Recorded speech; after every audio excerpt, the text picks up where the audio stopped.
Hey folks, welcome back to another episode of Rating POD Stores. Today we're going to be taking a look at catmemestore.com. This is obviously a store that sells a whole bunch of cat products. This is our rating system right here. We're going to be looking at the store brand of the store. We'll take a look at the mobile optimization, the logo, the color scheme, the homepage, the product page, and more. Take a look at the niches. Obviously, the store is just one niche. We'll look at the products that they're selling and also the designs. I'll give my critiques and give feedback and things like that. We'll also take a look at any social media pages that the store has. Now, I got this post I got this store inside of the POD Ninjas group on this post here every single Tuesday. I ask people to submit their own stores in the hopes that potentially I could review them here on the channel. So if you want yours reviewed, make sure to join the POD Ninjas Facebook group. Look out for that post and submit it. There's a link to join the group down in the description. Now, quick note here too is the person that submitted this store said that they had a whole bunch of visitors on the site, but they hadn't made any sales. And in this video, I think I'm going to be able to provide some advice or maybe some reasons why the sales might not actually be happening. And before we get started, one thing you guys can do that can really help out somebody else who is seeking content about print on demand is like the video. I know it's something that every YouTuber asks for. However, I'm asking you not in the sense of my own ego. I'm asking you to help someone else who is searching YouTube, trying to find content. If you guys like the video, this is going to be much more likely to be shown to them. The YouTube algorithm will say, wow, this is a great video. We should show it to other people. So if you do enjoy this, drop a like. These videos do take a while to put together, and I really appreciate it. Something to keep in mind as well is everything that I talk about in this video is going to be based on the strategy that I talk about in this video here on my YouTube channel. If you haven't seen it, make sure to check it out because some of the things that I'm going to be talking about only apply if you're using this strategy. So let's jump into the store. In terms of store brand, right? In terms of mobile optimization, I thought the store looked fine on a mobile device. I pulled it up. It looks clean. It scrolls well. I think the store looks fine on a mobile device. Now, why is this important? Well, if you are selling print-on-demand products on a Shopify store, odds are people are going to be viewing your site from a mobile device. That is primarily where your traffic is going to come from. So it's super important to make sure that the layout looks fine. Sometimes things that people do with their logo or the layout of the store is not conducive to a mobile screen, but this store was fine. In terms of the logo, I think the logo is good. I think it's better than most. I think it fits their brand. I think it's a meme store, right? It's catmemestore.com. So I think this logo makes a lot of sense for them. It's kind of clip arty, but it kind of makes sense for what they are going after. In terms of the color scheme, I think there's a solid use of colors here. I think as you're scrolling through the store, the different colors they've used all over the place, on the homepage, on the product page, everywhere, make the store essentially easy to look at. Now, the reason why this is an important thing to assess on a store is because sometimes people choose colors that don't look good together, or they don't choose any color scheme at all, and then it just looks super generic. But this store did an okay job with the color scheme. In terms of homepage optimization, I think the structure of the homepage is great. Honestly, as you're scrolling through this, it really does feel like you are on a real brand, right? You're on a real store, not just some generic Shopify store that someone threw together in a weekend. I think they have some great imagery on the store, some different images that they've used to highlight different things that they are selling. I think they did a good job with that. However, I do think it could use some additional About Us type of stuff on the store, right? Maybe a section that talks about who they are as a brand, right? That kind of thing. Down at the bottom of the store as well, they also have some blog posts. I think that is a cool thing for the store. Now, I don't think everybody watching this video needs to all of a sudden just start creating blog posts for their store. However, I think it is a good addition at certain times. In terms of product, page, brand, I think they did okay here. I think that the descriptions, being that they're all unique, I went through a whole bunch of different products and every description was different, right? There was a unique description there. A lot of times what people do when they create a product on their store is they simply just use the generic description from the print-on-demand app, and that is not a great way to actually build a brand, right? This person actually took the time to go through and create unique, not generic descriptions. I do think their product titles are a bit long here.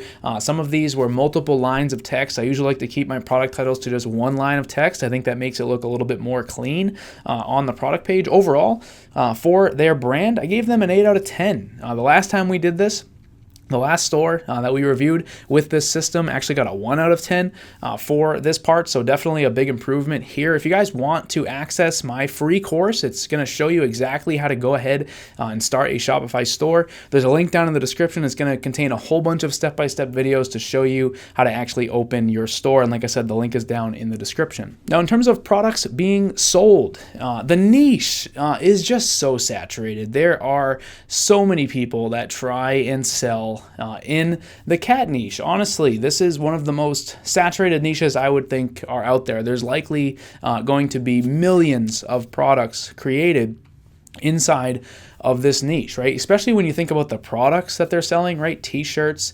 specifically, right?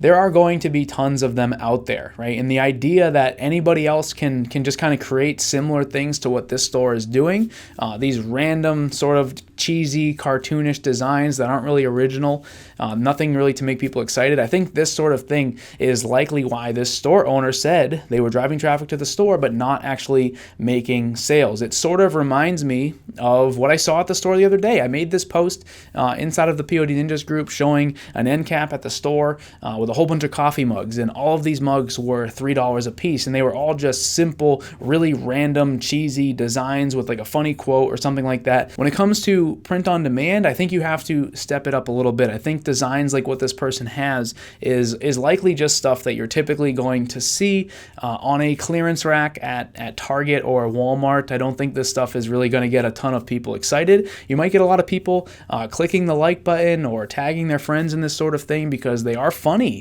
Some of them are funny, but I think when it really comes down to it, people aren't really buying this type of stuff.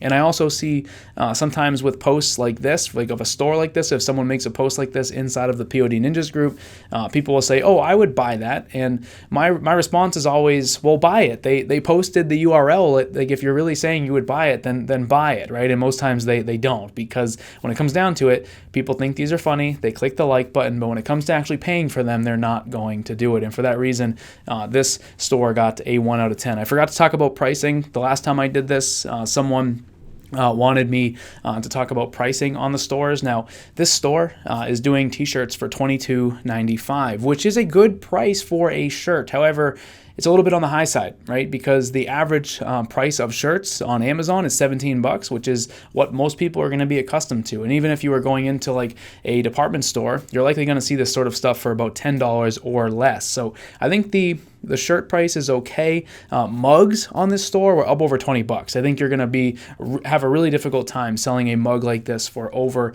$20 because these designs, like I said, are just so cheesy. They're so generic for the cat niche, which is already so saturated. In terms of social media, I really couldn't find any.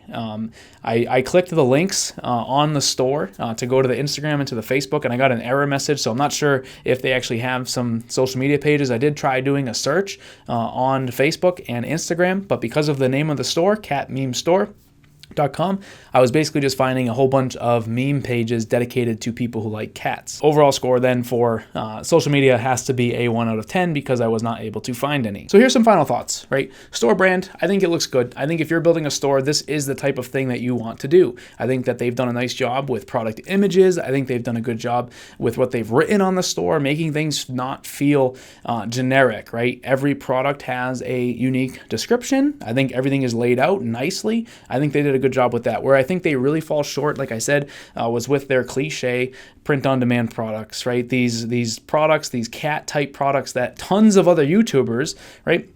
Maybe you've seen a video where someone is like showing something and it's like a cat or a dog t-shirt and like the dog is riding a surfboard drinking a coffee, right? Like those types of things, like I don't see anybody making those work, right? And this is a perfect example.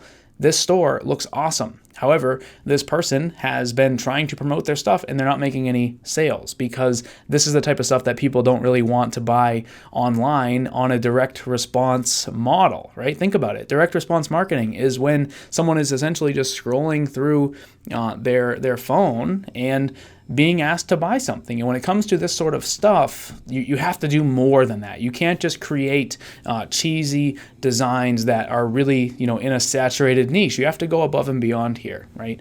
And then, like I said, in terms of social media, I couldn't find any food for thought for this. Right? Building a store is more important than just uploading products. You have to build an actual storefront, which this store definitely did. Print on demand is about emotion, right? So when you're developing your product line, to get someone interested in what you're selling, you have to nail that niche and design part, right? And for this person, they chose cats, which, depending on who you talk to, it's a great niche. However, I think it's way too saturated. I think that there are people that love their cat. There are people that are crazy about their cat, but I think it's way too saturated. And when you do really cheesy designs like this that likely exist in other forms hundreds and thousands of times elsewhere online, I think you're going to struggle, right? And then in terms of social media, organic marketing is powerful. You have to invest time in social media. You have to grow Instagram accounts for your niche, not just by posting products that you're selling, but also posting content that the niche may like, and that way you can grow that following. So again, folks, hopefully this video was helpful. If you did enjoy it, drop a like, and I'll see you in the next one.